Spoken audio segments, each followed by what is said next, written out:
Hiya, silly gooses. I've heard through sources that may or may not be at your window right now that you want to stretch your silly goose wings and find a nice place for a settlement in Fallout London. Well, you're in luck. I've got multiple places for you to choose from in this episode of Rev's Silly Goose Realty, Fallout London edition. As of right now, there are 6 settlements spread throughout the map of Fallout London, each location boasting its own scenery and offering its own benefits and challenges to the settlement building process. But you know what? That's enough for me. Let's check out these fantastic properties. Our first in the list of available settlements is located in none other than the beautiful and majestic London Bridge. This settlement, from the start, scores a 10 out of 10 in the aesthetics department. I mean, just look at that view. Not only that, out of all the settlements, this one is arguably the best in terms of location on the map. It is the epitome of centralized, and if you're like me and you like to spice up your playthroughs by imposing different fast travel limitations, like only being able to fast travel to settlements, this one's ideal. However, as far as cons go, unlocking this location isn't as simple as walking up to the workshop and saying, "This is mine's now." You're gonna have to work for it. You see, there's a quest attached to the settlement that you can begin by speaking to this handsome fella.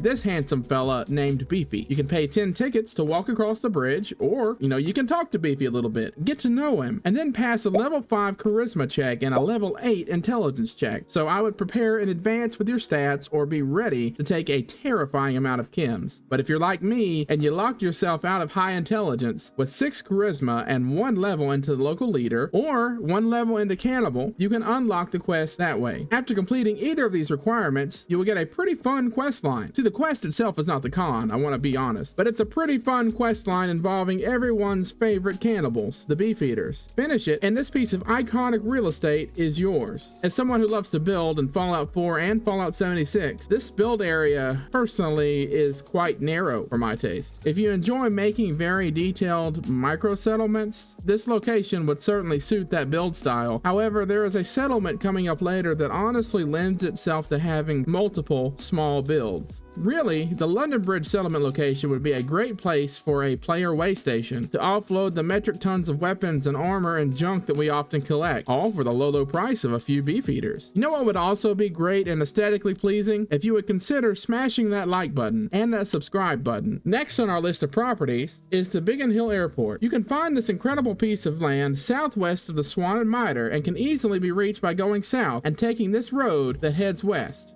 This settlement comes jam-packed with a few nice amenities. First and foremost being that Groot lives here, and who wouldn't want a walking tree as a neighbor? And second, as far as build areas go, this one is on the top of the list for having very little by way of obstacles. It is a builder's dream, as it is quite literally only the settlement border that will get in your way. Physically, that is. There are 2 obstacles that do stand in your way though. This property is also unlocked via quest reward. However, there aren't any vital skill checks that you must pass in order for that quest to start. The quest needed to unlock Biggin Airport is among the top 10 for me in terms of story. I, for one, really enjoyed the mystery that surrounds the secret lab beneath the airport. But you know what? That's all you're getting from me. No more spoilers. Even if you don't intend on building in Biggin Airport, the quest alone is worth your time. The other obstacle that stands in your way is a distinct lack of junk to scrap in the area. Unless you've already spent a lot of time hoarding junk, like I normally do, it will be a little difficult getting a full-fledged settlement started here.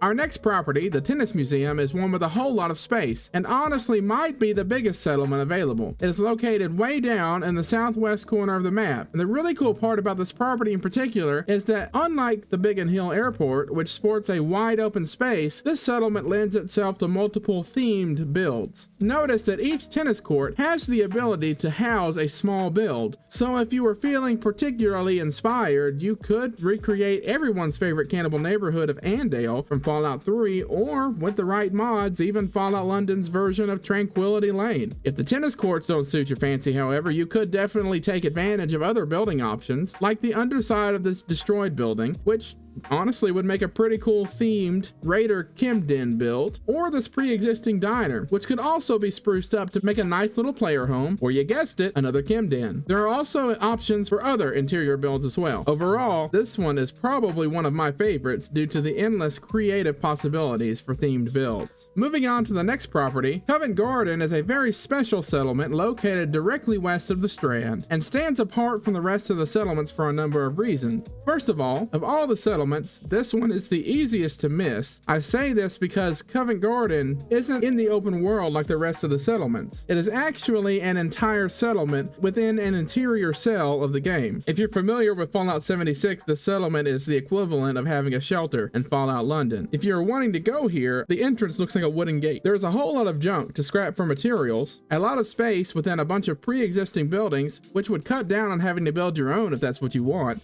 Oh, but you do have to clear an entire group of hooligans, but hey, you know what? Free loot, right? I will say that just because it is an interior cell doesn't mean that you won't get attacked, as I have seen from other players that while it is uncommon, attacks do happen. As far as personal player home candidates, this would be my choice. I wouldn't even have settlers here. I would make it my own little haven away from the chaos of Fallout London. Lambeth Walk is the next property on our tour, and to be honest with you, it's the most underwhelming of the settlements. While it does have a few pre-existing structures to build within or scrap, to be real, this is a property that I'd probably place a prefab structure in and call it a day. Of course, it does have its pros, one of them being that as far as the other settlements go, this one can be unlocked quite quickly. In fact, this settlement is located very close to the Imperial War Museum. It also is close to being completely enclosed, so if you want a fortified little settlement area, this one would be a strong choice in that regard. But on to the last property. Last but not least, the Vauxhall Grove construction site is a standout among the other settlements. As far as the location goes, it's reasonably close to Lambeth Walk, but that isn't what makes it stand out. First of all, the construction site aesthetic is quite pleasing and fits right in with the wasteland cityscape. And also, all of that construction equipment, all of the construction materials, and so much more can be scrapped for loot. So not only does the settlement offer multiple flat building spots with pre-laid foundations, it also throws the materials at you like the wrench you were supposed to dodge.